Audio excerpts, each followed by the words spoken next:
दो एम्बुलेंस पर विशालकाय पेड़ अचानक गिर पड़ा है। आज अचानक सरकारी अस्पताल के दो एम्बुलेंस पर एक विशालकाय पेड़ गिर गया। इस हादसे में ड्राइवर और मरीज बाल बाल बचे, जबकि दोनों एम्बुलेंस क्षतिग्रस्त हो गए। एम्बुलेंस में घटना के वक्त कोई मरीज नहीं था। घटना जलपाईगुड़ी मेडिकल कॉलेज एवं अस्पताल अंतर्गत सदर अस्पताल में घटी। अनुमान है कि बारिश के कारण पेड़ के नीचे की मिट्टी ढीली हो जाने के कारण यह विशालकाय पेड़ गिर पड़ा। हालांकि किस्मत से मरीज और अस्पताल आए मरीज के परिजन एवं एम्बुलेंस ड्राइवर बच गए। फिलहाल इन दोनों गाड़ियों की सेवाएं अस्थायी तौर पर बंद कर दी गई हैं। इस बीच एक साथ दो एम्बुलेंस खराब होने से मरीजों को परेशानी होने की आशंका जताई जा रही है। वर्तमान में यहां मौजूद 5 मेट्रीवैन एम्बुलेंस में से 2 क्षतिग्रस्त हो गए और शेष 3 का उपयोग सेवा के लिए किया जाएगा। কি শুনছেন কি দেখলেন?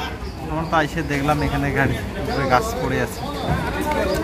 কয়টা অ্যাম্বুলেন্স আসলো? এখানে দুটো অ্যাম্বুলেন্স, একটা ময়নাপুর থেকে আসলো, পেশেন্ট নামা ছিল, নামা এখানে রাখছিল, কিছুক্ষণ পরে তো গাছটা পড়ে গেছে।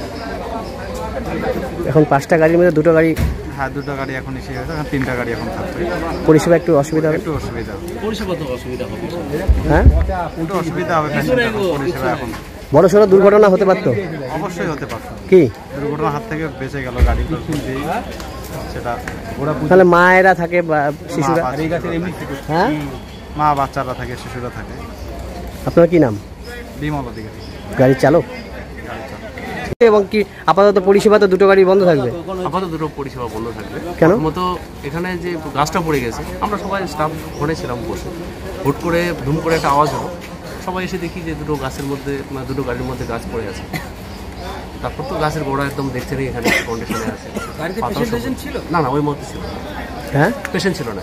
এটা কি রানিং গাড়ি? রানিং গাড়ি, দুটো রানিং গাড়ি। এখান থেকে কি গাড়ি? 102 102 অ্যাম্বুলেন্স মাতৃ